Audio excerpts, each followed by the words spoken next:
Okay, world travelers, it's Sunday, August 10th, 2025. We always like to go to church on Sunday when we can. This is the Church of Jesus Christ of Latter-day Saints, Bamburi branch in Mombasa. Hosts were kind enough to take us to church with them this morning, and we got to visit our brothers and sisters in the Bamburi branch in Mombasa. So this is what the facility looks like. There's a baptismal font under that roof right there. And then turning left, going down the aisle, there's a bunch of classrooms. Off to the right, bishop's office. On the left is a Relief Society room, priesthood meeting room, Sunday school. But this is what the facilities look like in this part of Africa.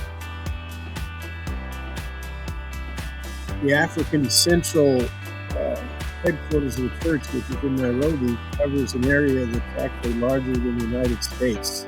I think African totals about 3 times the size of the United States. People don't realize how large it is. And this Africa Central region is about a little larger than the United States, going from the west coast to the east coast of Africa. And this is what the chapel looks like. Today is a nice day. They have air conditioning in there, but the louvered windows are open today because it's so nice. The wintertime here is wonderful. Our next stop was downtown Mombasa, and you see those elephant tusks that were built there for Queen Elizabeth when she visited. She was making her world tour shortly before she became the queen.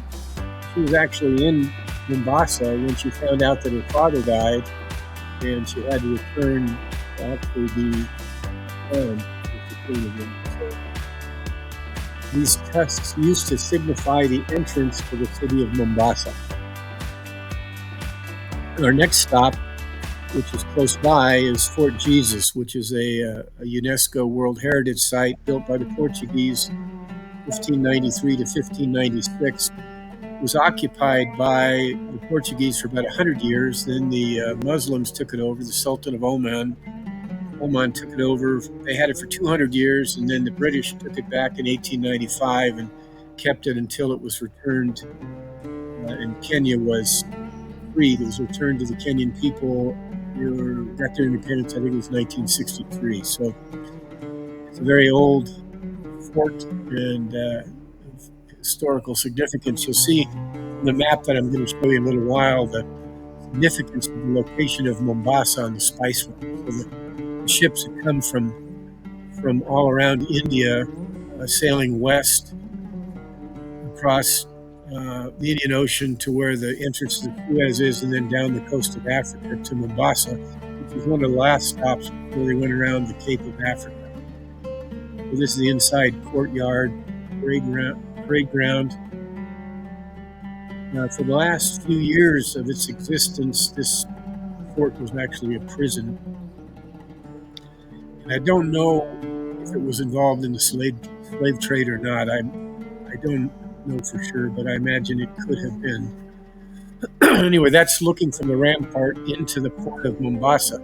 You can see what a strategic location has no ship or enter or leave without permission from whoever occupied that fort.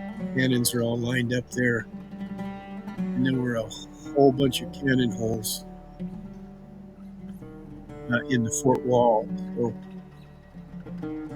but it's a beautiful setting up there.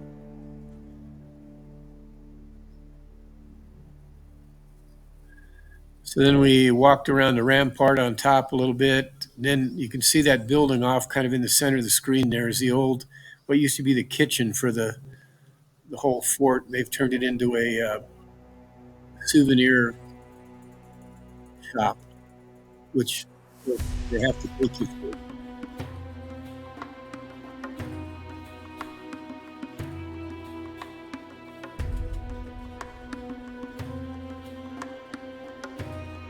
I have a picture of the map of the spice route I'll show you that shows the Indian Ocean and the proximity of Mombasa to.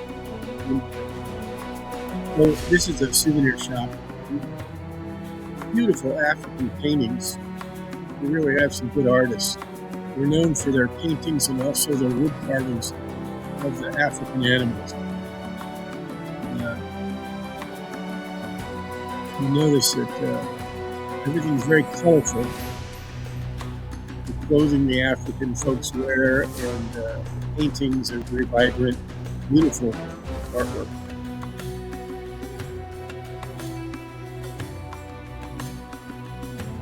You can see the stove over there on the left. There's a couple of big stoves like that. They used to use for cooking.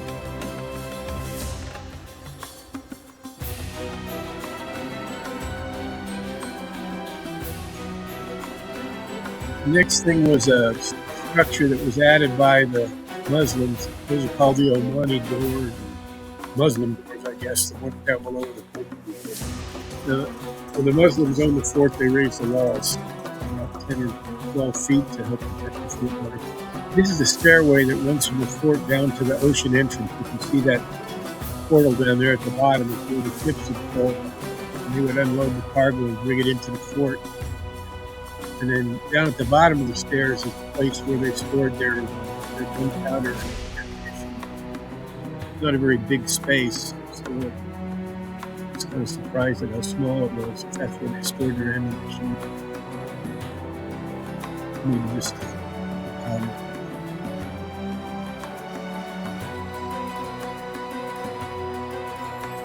carved into these fort's made out of the reef rock. So anyway, there's a picture of the Indian Ocean and the significance of Mombasa. It was over on the left. And this is our train ride. On Monday afternoon, we took the train back through Tsavo National Park to Nairobi, and that's the end of our African Safari 2025. We'll see you next in Alaska.